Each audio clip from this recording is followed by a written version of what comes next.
Good evening and welcome to this webinar on the Italian National Guidelines for Fragility Fractures. My name is Jake Valiant and I work for IOF as a project assistant for the Capture the Fracture Partnership Program, and I will be moderating today's session. Before starting, I would like to inform you that all participants are automatically muted for the duration of the webinar. I would also like to encourage you to ask questions during the session by typing them into the question box of the control panel. I will voice the questions to our speakers during the question and answer session planned at the end. With that being said, I will now introduce our speakers. Our first speaker is Professor Maria Luisa Brandi. Professor Brandi is a full professor of endocrinology and metabolic diseases at the University of Florence, where she directs the regional program on hereditary endocrine tumors and the bone metabolic unit. She is currently president of FIRMO, Italian Foundation for Research on Bone Diseases, president of OFF, Observatory for Fragility Fractures, and she serves as a member of the board and of the scientific committee of the International Osteoporosis Foundation. She is also General Secretary of the European Society for Clinical and Economic Aspects of Osteoporosis and Osteoarthritis, and the Editor-in-Chief of the International Journal of Fragility Fractures. Our second speaker will be Professor Paolo Tranquilli Leali, who is a full professor of diseases of the multi-skeletal system and president of SIOT, the Italian Society of Orthopedic Traumatology. He was awarded the qualification of Fellow Biomaterial Science and Engineering for his activities in the study and development of new materials and systems for joint prosthesis and means of synthesis. He is also the Italian delegate in the European Union of Medical Specialists, Orthopedic Section, community body dedicated to harmonization and integration of training and certification activities in Europe. So these are the presentations from our speakers. I will now let Luisa Brandi speak. Hello, everyone. Can I have my slides, please? Yes, one moment. I will tell you about the history of the guidelines in Italy and what made possible actually to have build up the guidelines for our country, focusing on fragility fractures. Next slide. These are my conflicts of interest. Next slide.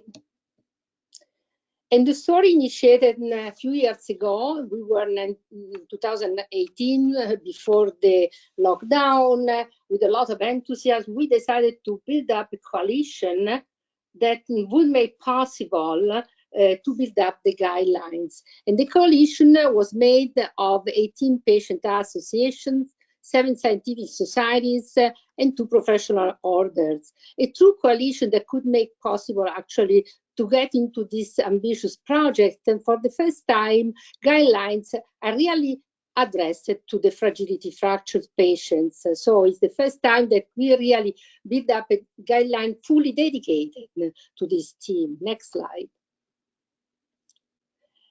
The first thing that we did at the time was to launch on March 2019 a manifesto on fragility fracture that would have been useful in start to address the future projects that we wanted to carry on with the coalition. And certainly we based a lot of our activities on what the International Osteoporosis Foundation has been doing in the years, building up something that would have been truly important for Italy and based on what IOF already generated in terms of the need to follow up these patients and to care about the fragility fracture patients. Next slide. The Social Manifesto had some bullet points that were including the recognition of the fragility in a fracture. That is obviously something that is the starting point for the management of the patient. The definition and monitoring of the dimension in Italy, so epidemiological studies that would open to the possibility to create a real epidemiological evaluation with the registry of fragility fracture. The establishment and management of units in what we call in Italy PDTA, the stays for the path that is both diagnostic and therapeutic that the patients have to carry on in the different regions in our country. And then defining the guidelines, because without guidelines, it would have been very difficult then to carry on all the projects that we had in mind and to take care about all the points that just I outlined. Then we want to build up also a system that will monitor the quality of the services that we would set up in Fracture Liaison Services in our country, and then to monitor also the post-surgical management of the patients affected by fragility fracture. Next slide. The Social Manifesto was followed by the development of a parliamentary intergroup for fragility fracture. This happened on May 2019, where senators and deputies from the different political areas got together in order to create a real participation also of the political system. Always when you have to set up something that is so important, like change the path in the management of patients, obviously the allies that are very important are the ones that we call the scissors. And the driving force has been actually the Senatore Antonio Tomassini, who was the person that had been following up the story of osteoporosis in our country in the last 3 decades. Next slide. The intergroup made a motion that was presented at the Senate, in which there were points that were actually reflecting what we already said, that was promoting campaigns for general practitioners, education campaigns, establishing a national and internationally recognized guidelines, and developing interdisciplinary groups that would take care about these patients, provide teams that are the Fracture Liaison Service that would allow the continuity of care for these patients and guarantee the system in order that everything that we are writing in papers become in fact accepted by the different regions and the autonomous provinces, because you know that each part of our country is governed locally. So everything that starts and is dictated centrally then needs to apply later on in the different areas of our country. Next slide. And the guidelines started in September 2019. We were already out of the lockdown, and then everything happened later on. So we started the process, and the guidelines would have been following what our Istituto Superiore di Sanità, that is our health institute in Italy, is dictating for creating guidelines that are endorsed by the institute itself.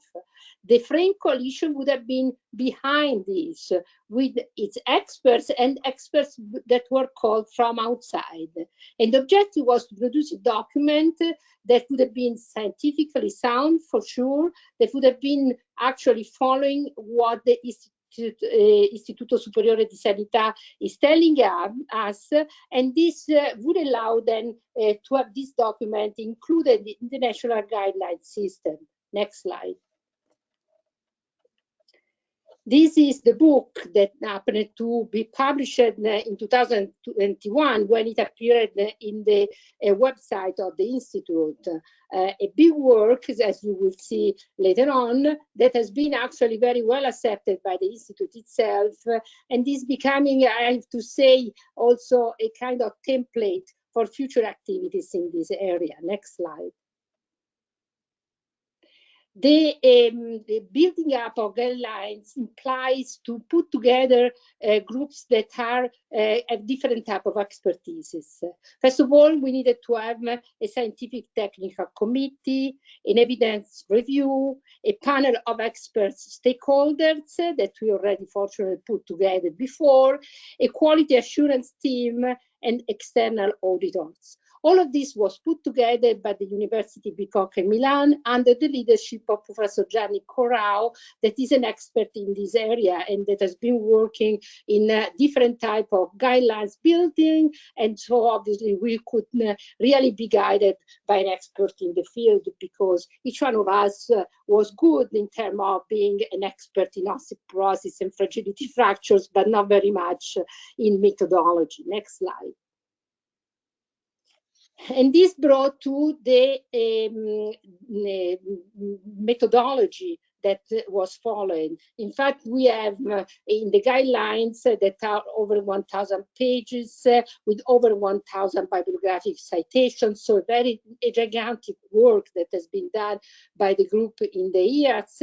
And this made possible to describe the methodology, the background, so with definition, epidemiology, cost, and also the open issues that needs to be answered, and then the questions and recommendations on guidelines, that is the ones that I will show you later on in this presentation. Next slide.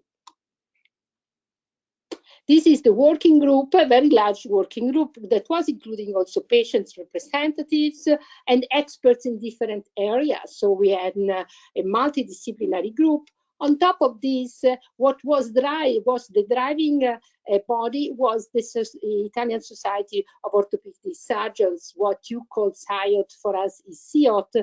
In fact, is SIOT, that is the acronym of the society. That is the largest society we have in Italy, and is also the largest body representing orthopedic surgeons. And because we are talking about fractures, the Institute asked a leader group, and that was the leader group, that was the Italian Society of Orthopedic Surgeons and Traumatology. Next slide.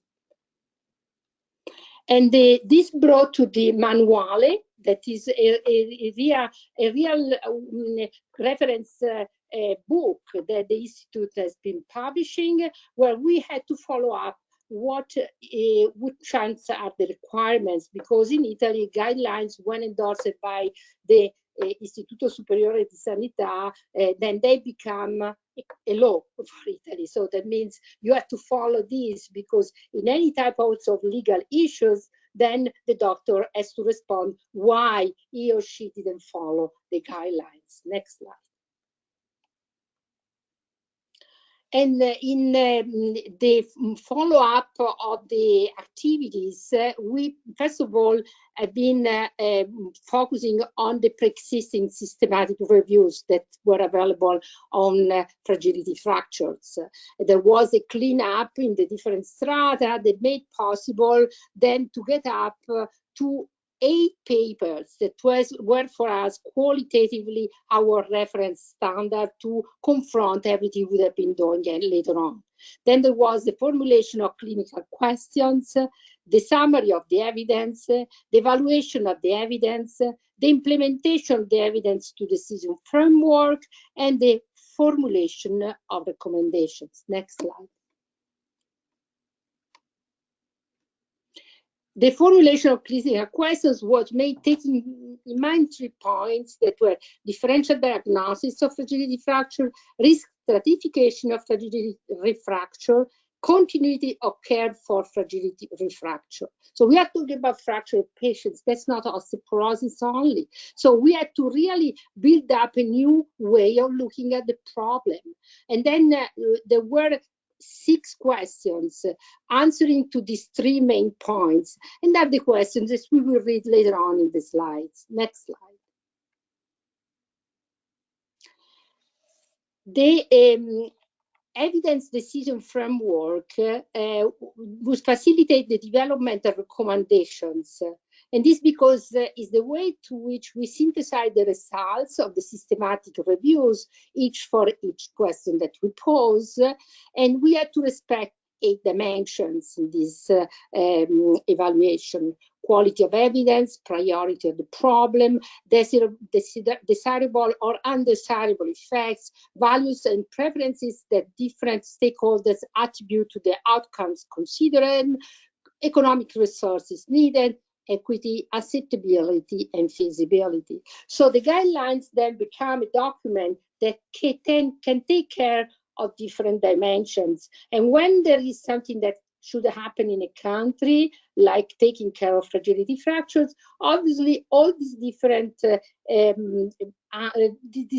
requirements needs to be taken care of. Next slide.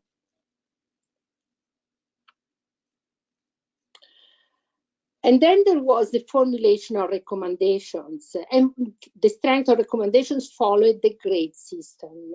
So we have A, B, C, D, E evidence. From A being the performance of the particular diagnostic procedure, strongly recommended. So everything, the publication is recommending this, the experts are recommending this, there is equity, there is sustainability, there is everything. Up to the E, where we strongly advise against performing that type of procedure. So this is a great system that was applied to these guidelines. Next slide. This is the first question, and then it follows the recommendation. So the first question was the identification of fragility fracture as a cause or a contributing cause of fractures can improve the diagnosis of the patient. And the answer is that supervision of the patient is recommended to identify fragility as a cause or contributing cause of the current fracture. So that's really something that is important because it makes possible for us also to make the diagnosis of the cause, because sometimes we have a cause behind. It's not just something that happens because it's idiopathic. Next slide. The second question is including in the question concepts that are very important for us, that is evaluation of the fracture risk at long term, and which operational characteristics and applicability do the diagnostic tools algorithm to risk evaluation show. And it's recommended that the use of the tools for the evaluation of risk for the better definition of also refracture risk. And this implies also to include problems related, for instance, to the imminency of fractures.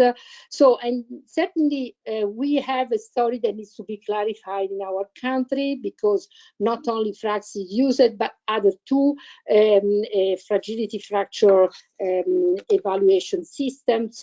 And in this we are working now with the Observatory of Fragility Fracture, and that's something that certainly we'll get into at the end of the story in order to have a fracture risk evaluation and not very many fracture risk evaluation systems, because this obviously doesn't help also the decisor in their own decisions. Next slide. And then there is the question of really looking at the imminency of fracture. And here we included different points. One is the point of looking at secondary fractures, refracture events, mostly related to diseases like, for instance, rheumatoid arthritis, diabetes, use of anti-hormonal drugs in tumors, AIDS, and so on. All these points are now highly recommended as points that need to be included in the imminency of fracture risk.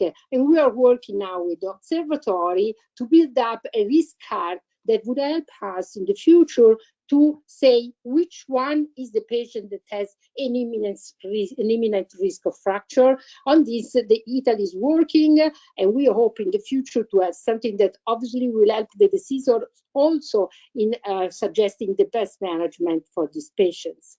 Next slide. And then there was a question related to which therapeutic strategies, both at short and long term, is more effective for the treatment of the patient with the fragility fractures. And then the answer was really that probably the sequential treatment is the one. And even though the publication in this start to be citable, there are quite a few. But the experts strongly recommended this way of moving. So this obviously helps in recognizing which one is the way that we have to treat these patients, because they are more fragile, because they already had a fracture, and we are not talking about osteoporosis only, I would say, but we are talking about fragility fractures, and so they need a better treatment. Next slide. The fifth question was related to know if the therapy should be interrupted, because that's a question that constantly doctors, mostly GPs, patients make to the doctor. I always try to think that we never stop the therapy for hypertension, and we have to stop the therapy for fragility.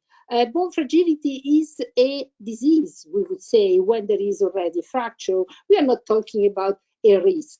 It's certainly a disease already, because a fracture is a disease. Therefore, if we, all the different points that were taken care of were answered by the expert as the doctor has to decide depending on the risk of the patient. We are in front of a high-risk patient, as I said, because that's already a fractured patient by fragility. So they were constantly supporting the non-interruption, and most of all, suggesting the doctors to look very attentively to the adherence to the therapy, something that doesn't happen at this days, unfortunately. Next slide.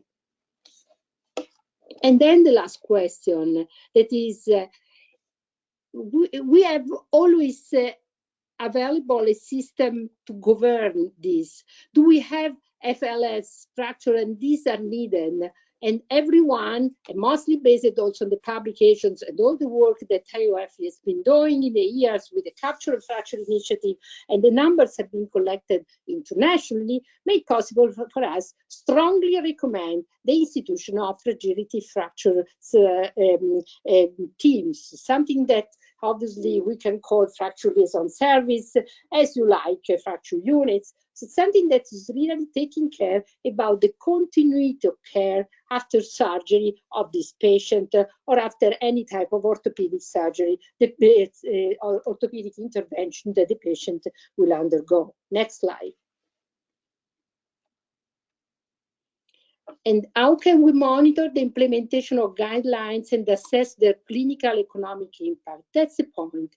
In which direction we can improve our knowledge? What is something that we can transfer as soon as possible into the care of the patients? These are the questions that are open for us. Next. And so in order to have a continuity of care, for instance, we certainly need to have an activity that doesn't go only into the hospital, that our high-level reference systems in the country to take care of our patients, but needs to move into the territory. Somehow, the COVID infection helped Italy in understanding that the territory becomes very important. We cannot forget about that. And I wouldn't be surprised that the territory is going in the future in our country being the main way through which we assure to the patients continuity of care. For doing this, we need also to diagnose fragility. And for instance, in our system, it was included also the use, and that would be certainly foreseeable in the future, in the surgical unit of a system that could be easily used for the evaluation of bone density, like the radiofrequency echographic multispectrometry technology. Next slide. And then we built it up, something that was an easy consultancy brochure, because having written 1,000 and more pages doesn't mean that all the doctors around Italy have to read 1,000 pages to take care about their own patients. And that was the last effort of the FRAME coalition, that now is becoming part of the Observatory on Fragility Fractures. And this is what we are doing at this moment. That is distributing what is the fragility fracture, the recommendations built up on the guideline efforts, and in order to have the regions and the systems in the different areas of Italy endorsing the guidelines and opening to the build-up of the fragility fracture liaisons also in our country. Thank you very much for your attention. Thank you very much, Professor Brandi. Professor Tranquilli, would you like me to share your slides, or will you do it yourself?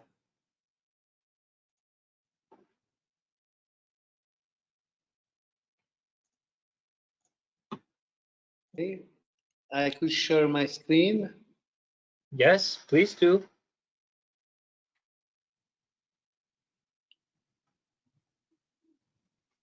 Okay. So I can go.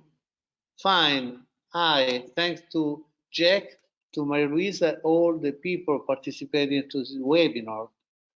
I am an orthopedic surgeon, president of the Italian Society for Orthopedics and Traumatology. In short words, the man on the other side of the barricade. So I am close to the bone, I cut bone, I put inside screws, nails, rods, and implants. So I'm very, very worried about the quality of bone, because if the bone is not good, I risk to have a lot of problems. And our society is very dedicated to the problem of osteoporosis and frailty.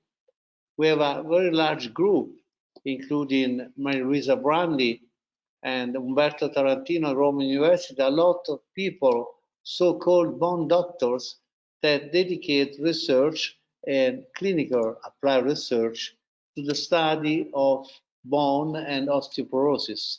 We have also some affiliated societies contributing directly to the activity of the Italian Society for Orthopedics and Traumatology, as Orthomed, this society mixing orthopedics, medicine, and rare disease. This is a creature of Professor Brandi, the Society of Surgery of Osteoporosis, the Society of Serious Osteoporosis, and the Fragility Fracture Network. All these groups are dealing with a very large amount of problems. We have fracture of high frequency, like the proximal femur, where around, these are data from the National Epidemiology Bulletin of the National Institute of Superior Health, that present the proportion of over 65, giving there are now 49% of the entire population. They would be almost 40% in 2050, with a large, enormous number of fractures. The main problem at this fracture are underdiagnosed, because there is an acceptable gap between the event of fracture and diagnosis of osteoporosis. And another enormous problem, that the fracture is not recorded in the emergency room, so it's not treated. It's treated only for the mechanical aspect, but not for the metabolic one. So there is an enormous risk of the refracture. And the main problem, there is no codification. So there is no codification for osteoporotic fracture. There is osteoporosis from non-use, idiopathic, unspecified, senile, but there is not a code for osteoporosis and fracture. So this worry, we started to analyze the problem more than 15 years ago, and in 2010, we presented a proposed the implement of the registry. And the main problem we analyzed in this survey, around 30,000 fracture from 2004 to 2006, that more than half of the patients are not hospitalized and so are not recorded, so are disappearing from the data from the numbers.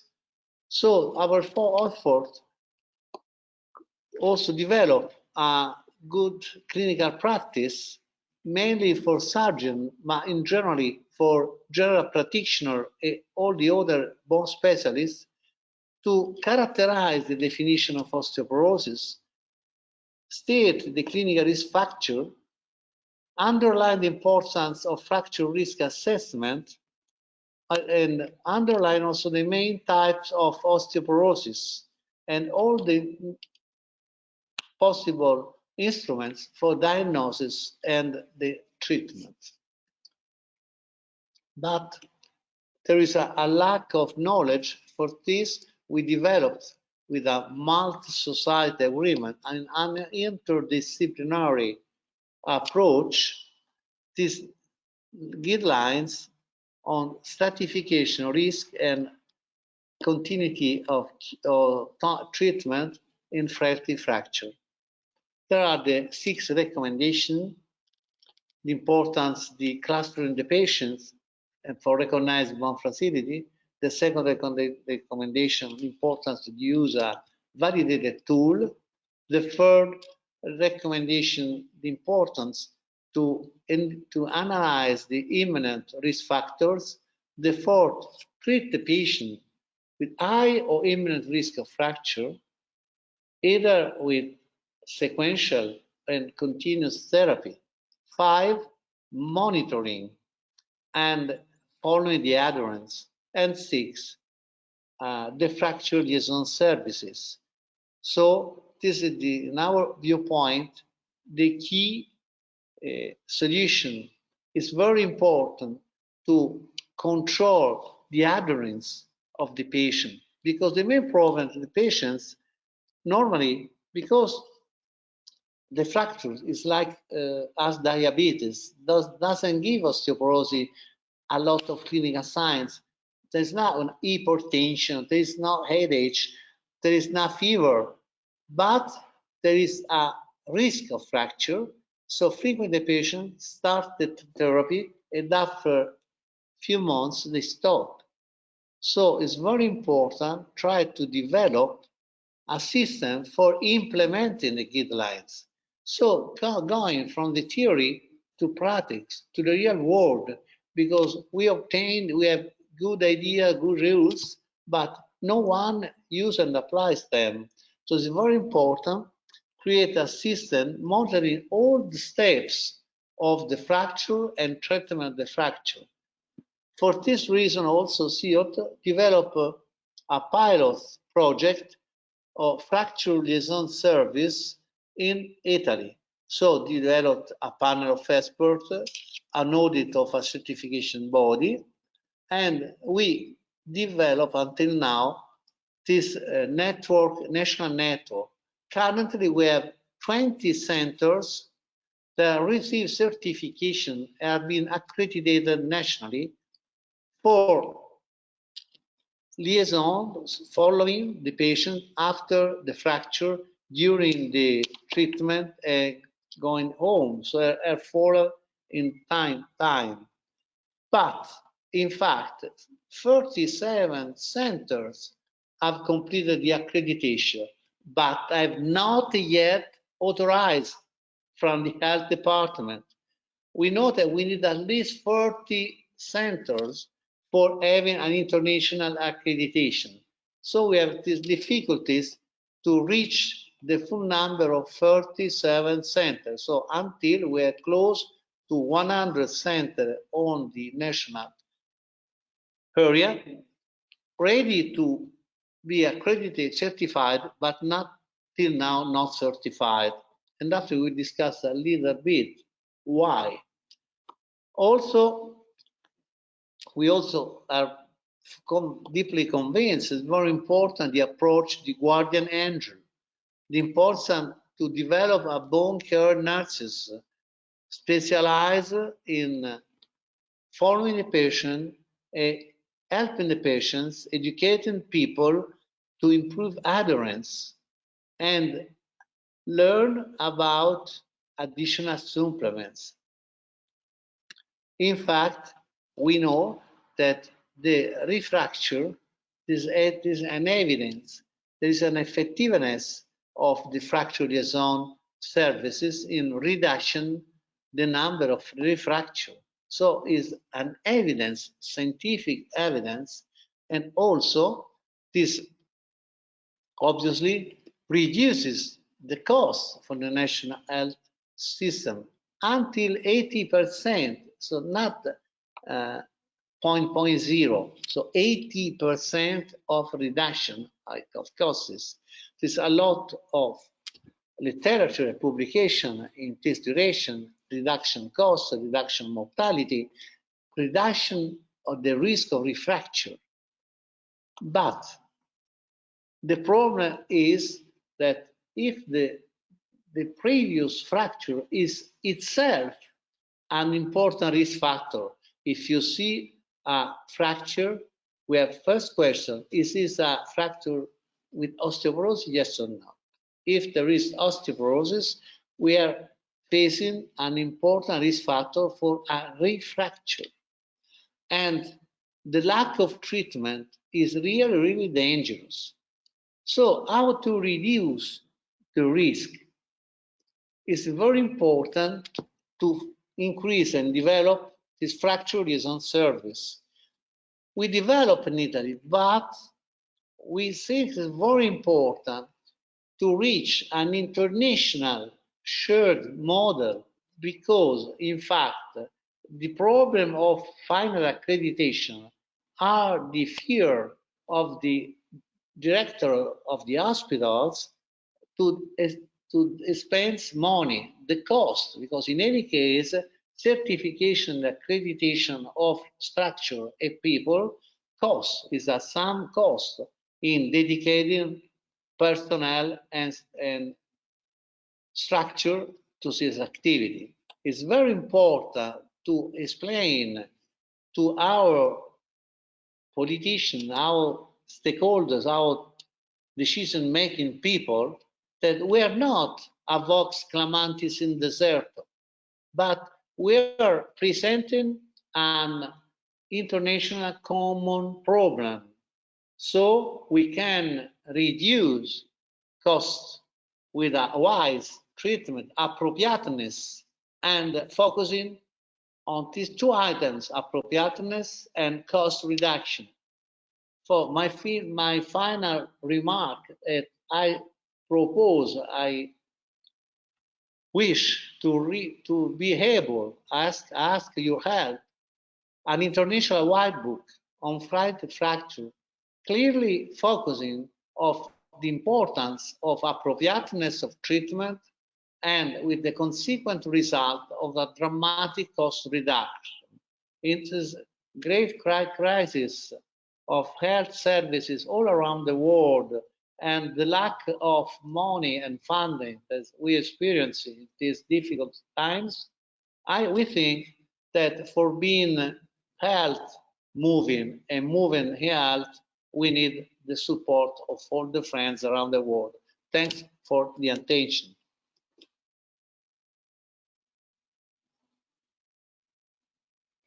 Thank you, Professor Paolo Tranquilli, for your excellent presentation. We will now move on to the question and answer section. So I invite you all to put your questions in the chat for our speakers.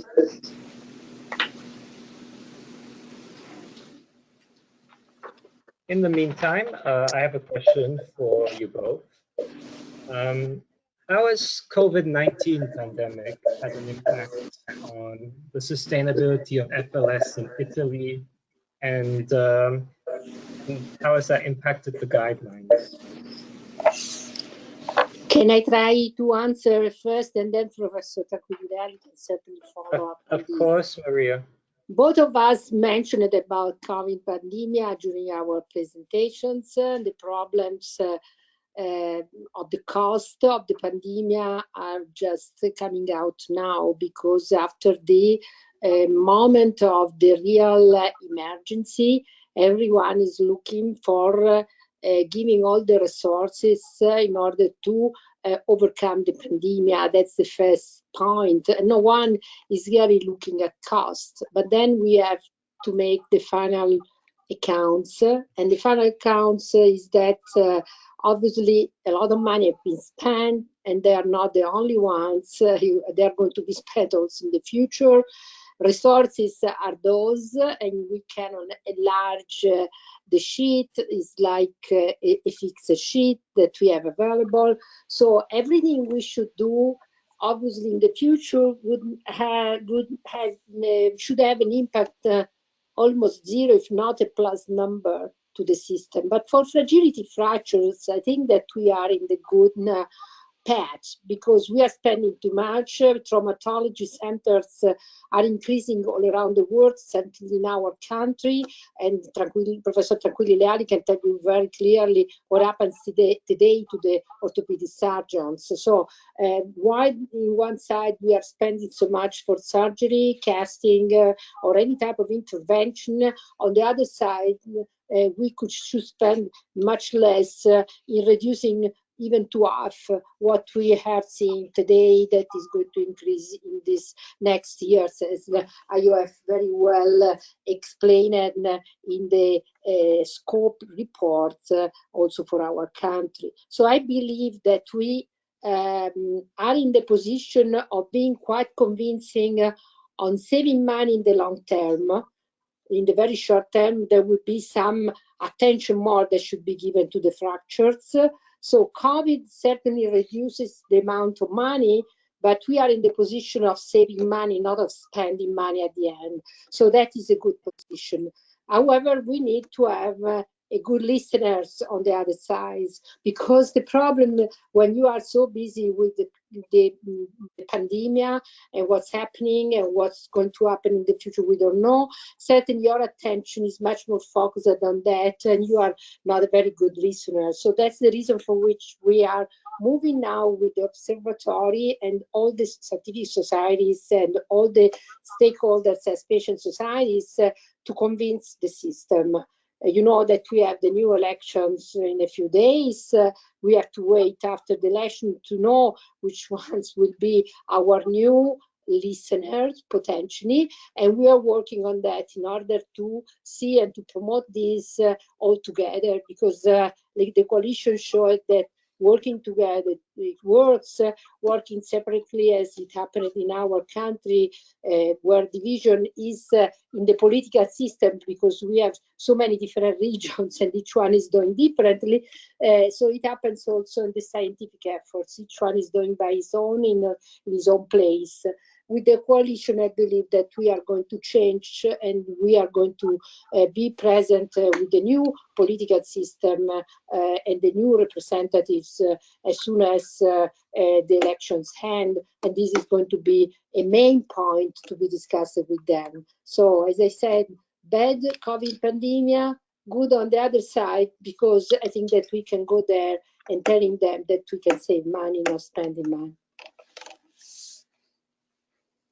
But if I can stress an interesting aspect during the pandemic, all the fractures, high energy fracture reduces, because there's less car accident and work accidents. But the fragility fracture, there is a slight increase, because in any case, not working, not having fun, not going to visit to the doctor, not reducing the adherence to the therapy, increased the number of femoral fractures in Italy during the pandemic. So it's very important, the adherence of patients, very important to have an active society. But reduction of resources, convenience, then consider in the general aspect. So it's very important to utilize at the best the resources we have. Because if we spend, I don't know, $1 today for preventing the refracture, we save $10 tomorrow. That's very important because there is clear evidence, and also pandemia confirms us this. So it's very important to appropriateness because we are going every year older and older. We need to prevent. If not, we will not have more resources for treating all the femoral neck and wrist fractures that will arrive in the next 10 years. Thank you so much, both. So I have some questions from attendees. First one specifically for Maria. Are there any research of REMs and fragility score and correlation of fracture risks and fragility score?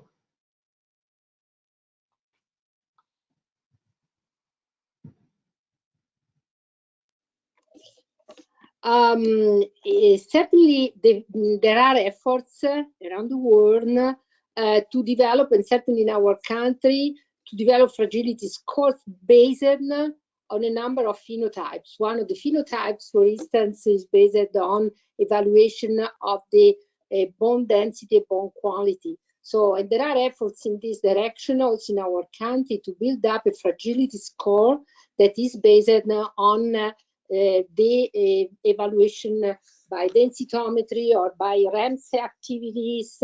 And so this is an effort that is ongoing. We don't have at the day something that we have been validated in large populations like we have for FRAX, for instance, but the fragility score is just a step forward. These activities are going to be actually implemented in the future because there are a number of projects that are going on in our country that move in that direction. So I have a good hope that in the future all these efforts will bring to some numbers that could be useful for the decisions. Thank you, Maria. I have a question related to the beginning. Have there been other guidelines on this before, or did you develop and implement them? Have there been any doubts about the success? First of all, a guideline fully dedicated only to fragility fracture did not exist. There were in the different guidelines around the world dedicated to osteoporosis, chapters dedicated to fragility fractures, but a guidelines fully dedicated to a continuity of treatment after the orthopedic treatment of fragility fracture is the first one. We have to say that, first of all, the Istituto Superiore di Sanità, that is our reference institution for guidelines, was very, very pleased of our proposal. It was something that we were discussing with them in the years before deciding to follow this path. And when the guidelines system was published by the Institute, we immediately went back and asked the Institute to start with these guidelines. They were really very much interested in us developing something like this. So obviously the hope for the future is that the decisors are going to listen to us, but up to now that they in fact did, because the institutions are behind this. They are not against this. This is not seen as something that is not appropriate. So I have good faith that all together, and also the collaborations that we have been launching with IOF on educational activities, so this international presence in our country, now that we have something to refer to, is going to bring results and to make possible for us to carry on something that has not been possible for many years in our country. Thank you, Maria. Anything you would like to add to this, Tranquilli? No? With regards to the guidelines, do you have any tips on creating the link with primary care? The document that I showed you, that is a summary document, obviously, is what has been is going to become diffused and published and advertised among the GPs, because GPs are our reference doctors. There are initiatives in some regions. For instance, in the Tuscany regions, decided after the guidelines to make an evaluation that was in the goals we have anyhow from this initiative, an evaluation on the epidemiology in our region through their own databases. So each region has an electronic database that could be interrogated. And this has been including obviously also the general practitioners. So I believe that they are going to be our main goal for the future, and regions are going to involve them in these activities. I want also to add that everything we have been doing in terms of methodology, questions and recommendations are becoming now 6 papers of reference that are going to be published in the future, because the papers are ready now to be sent for publication, because all of these are systematic reviews that have been carried on really attentively, and we hope that what we have been doing in Italy is going to become something that also other countries around the world can follow, having a template to confront with. Mm-hmm. And that's related to this new question. Are there efforts for European-wide initiatives? So that is something that you probably, as IOF, have the sense of more than Italy. For us, we are just one of the countries of the Union. We have been doing this in our own country. I believe that IOF could be actually a good system to mediate and activate something similar to what we did here, also in other countries in Europe. Having dedicated guidelines for fragility fractures is very important. Personally, as I said, from the publication, we weren't able to derive dedicated guidelines that were published, but it might be that there are initiatives from the different governments. So I believe that that would be something that I would be very pleased that Italy and IOF would develop together. That is a partnership with other countries, and I would not exclude other countries also outside Europe, obviously. Yes, thank you. Super, super. So it's 6 o'clock.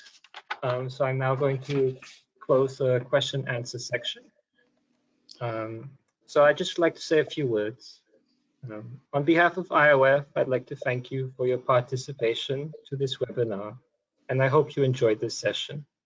We will publish the recording of this webinar on the IOF website and the Capture the Fracture Resource Center, and you will also receive the link by email. A brief survey will be sent to you after this webinar to get your feedback on how we can improve future webinars.